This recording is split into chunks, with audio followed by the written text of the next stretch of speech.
Cystic fibrosis is a genetic disease that affects primarily the lungs and the gut, the intestines and the stomach. The mucus sits around, causes infection, plugs things up, causes what we call obstruction, and ultimately decline in lung function, and ultimately death, earlier death than one would expect otherwise. When I was diagnosed with CF at the age of 9, I remember being told that at that time the average life expectancy was 32 years old. When she was a child and we were at CF events, there was never adults there with CF, and that was extremely difficult for me. We would leave the fundraising events, and that was always the feeling I couldn't shake, is there's no adults here with CF. There's only children. Growing up, knowing that there was an average life expectancy certainly impacted how I acted and behaved. I think for my age, I definitely am more grateful for life, am more just in moments stopping to reflect on this is so amazing that we're here doing this. If you would see her out in public or meet her somewhere, you would never know that she has this life-shortening genetic disease, because so much of the care is done behind the scenes that the public doesn't know about it. And I think often that's a confusing part of cystic fibrosis. So Lydia, from the moment she was diagnosed, takes lots of medications every day, and then twice a day does respiratory treatments that include using nebulized medication, and then also her percussion vest that helps her clear all this thick, sticky mucus from her lungs. I do believe that Lydia perceives her life as normal, even though that it's completely focused in on her thriving and surviving with CF. She has adapted well as an adult. She has excelled in her ownership and responsibility and seen the positive results of that attitude that she keeps. It's always just kind of been there. I think I haven't let that stop me. I've never, not done something because I thought I might have a shorter life. I think it's been the opposite of, CF has held me back sometimes, and then realizing, no, I should just go and do this and I'll figure it out and be able to make the most out of the life that I have, because life is short. It can be short for anyone, regardless of if they have CF or not, but just knowing that kind of hangs over your head. And I think it's that motivator that really drives me in life.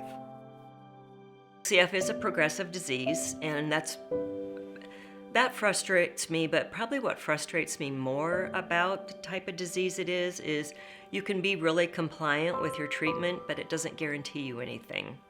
And so Lydia has always been compliant. So you want that to mean, okay, then you get to have a good outcome. And it doesn't work that way with CF, unfortunately. The one thing I would want people to know about CF is that it never stops. It is there constantly, and even on days where I'm feeling good and healthy and I'm doing, this unbelievable thing, there's always this, you never know what's coming, or waiting for the other shoe to drop. It never goes away. There's never a moment that CF is not with me. I think every parent has exciting dreams for their child, and you just start to see them develop as these little humans, and you're excited about what their future will be. And then at age 9, they tell you, maybe not. And you sort of take all those dreams and you set them aside. And you realize that's maybe not going to be your journey as a parent.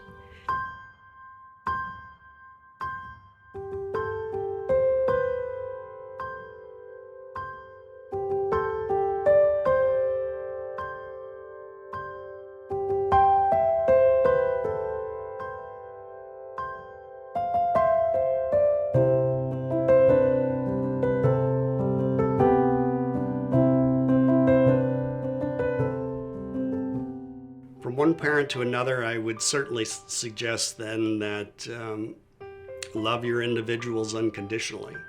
Keep a positive focus.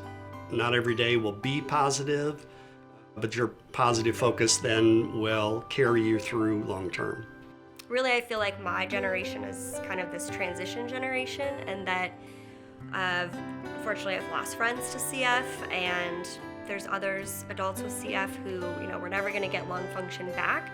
But thinking about the kids who are coming up behind us, who are having all of these access to medications at such a young age, who will face such a different life, this disease, such a different disease for them. What we're able to say to parents today is, look at our daughter, and then we explain all the things that she's accomplished and all the things that are on her to-do list, and that she works full-time, she lives alone, she's got a dog, loves to cook, like she's, just out there living life.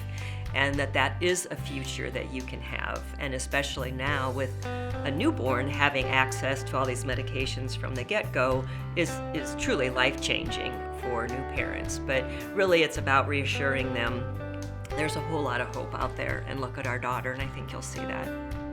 So the life expectancy with CF has increased throughout my lifetime, and that is in part due to the scientific advancements, which has been a direct result of all the fundraising that has occurred and the dollars that everyone has been able to give.